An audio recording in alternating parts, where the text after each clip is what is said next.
बनावट जात प्रमाणपत्राच्या आधारे निवडणूक लढवल्याचं सिद्ध झाल्यानंतर वादाच्या भोवऱ्यात सापडलेले कोल्हापूर जिल्हा परिषदेचे भाजपा सदस्य महेश दरगोंडा बसवंडा पाटील यांना उच्च न्यायालयाच्या खंडपीठाकडून मोठा धक्का बसलाय।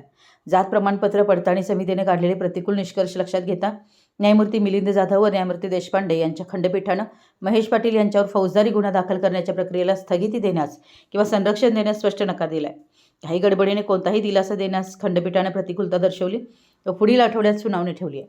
आमदार राहुल आवाडे गटाचे खंदे समर्थक मानले जाणारे महेश पाटील यांनी पट्टण कोडोली मतदारसंघातून अनुसूचित जाती लिंगदेरू प्रवर्गातून जिल्हा परिषदेची निवडणूक जिंकली होती। मात्र ते मूळचे लिंगायत असताना त्यांनी खोटा दाखला सादर केल्याची तक्रार पुरुषोत्तम भुजिंगे आणि तुषार बांधार यांनी केली होती। जिल्हा जात प्रमाणपत्र पडताळणी समितीने दोन्ही बाजू ऐकल्यानंतर महेश पाटील यांचा लिंगदेरू जातीचा दाखला अवैध ठरवला होता। न्यायालयात नेमकं काय घडलं? जात पडताळणी समितीच्या या निर्णयाविरोधात आणि फौजदारी कारवाईच्या भीतीपोटी महेश पाटील यांनी उच्च न्यायालयाच्या खंडपीठात धाव घेतली आहे।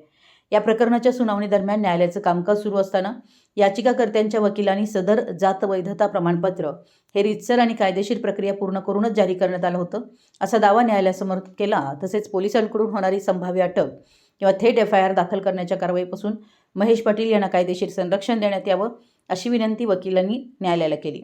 मात्र न्यायालयानं याचिकाकर्त्यांची ही विनंती पूर्णपणे फेटाळून लावली आहे।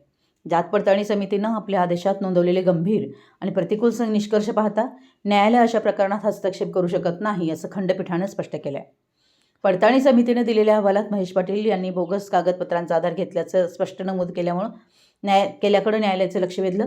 परिणामी न्यायालयानं तुर्तास कोणतीही स्थगिती अथवा दिलासा देण्यास नकार दिला।